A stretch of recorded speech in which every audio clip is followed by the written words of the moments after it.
স্বামীর সংসার ছেড়ে যদি কোনো স্ত্রী চলে যায় তাহলে তার জেল হবে 7 বৎসরের। এখন বিষয়টা হচ্ছে, যদি কোনো স্ত্রীলোক তার স্বামী থাকা অবস্থায় সে যদি তার স্বামীর অনুমতি ছাড়া অন্য কোনো পুরুষের হাত ধরে পালিয়ে যায় তাহলে তার জেল হবে 7 বৎসর। মামলা হবে পেনাল কোড 494 দ্বারা। তাছাড়া বিভিন্ন জনে আমাকে ফোন দিয়ে বা বিদেশ থেকে ফোন দিয়ে, প্রবাসী ভাইরা ফোন দিয়ে থাকেন যে তার স্ত্রী অন্য কারো সাথে প্রেম করেছে বা এরকম ঘটনা হয়ে থাকে, অন্যত্র অন্যজনের হাত ধরে চলিয়া যায়।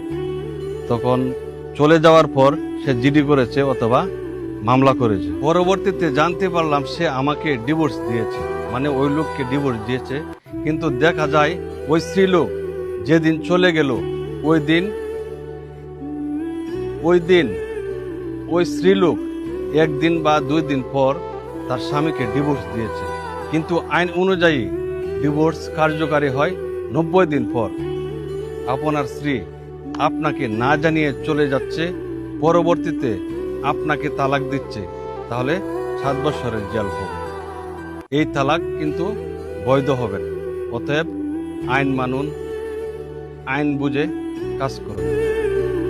আপনার স্ত্রী চাইলেই আপনাকে আর তালাক দিতে পারবে না, এই বিষয়টি অত্যন্ত গুরুত্বপূর্ণ। কাজে এই ভিডিওটি অনেক বেশি করে বলা হয়। আমাদের বিবাহের ক্ষেত্রে কাবিননামার 18 নম্বর কলামে স্পষ্টভাবে থাকে যে স্ত্রীকে আপনি তালাকের জন্য ক্ষমতা দিচ্ছেন কিনা। যদি আপনি ওইখানে ক্ষমতা না দিয়ে থাকেন তাহলে স্ত্রী কিন্তু চাইলেই আপনাকে কিন্তু তালাক দিতে পারবে না। বিশেষ করে যারা প্রবাসী ভাইয়েরা প্রায় ফোন দেয় যে স্যার আমার স্ত্রী তো আমাকে তালাক দিয়ে দিয়েছে। তো অধিকাংশ লোকেরই দেখা যায় 18 নম্বর কলামে এই অধিকারটা তারা স্ত্রীকে সাধারণত দিয়েই রাখে।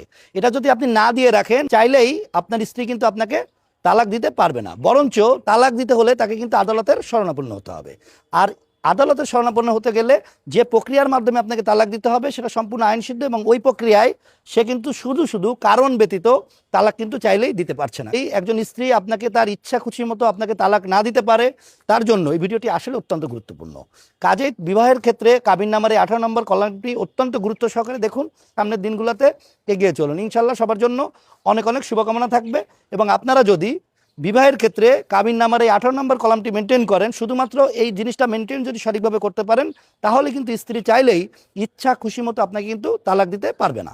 ভিডিওটি অত্যন্ত গুরুত্বপূর্ণ, সবাই অনেক বেশি বেশি করে শেয়ার করুন। ধন্যবাদ সবাইকে।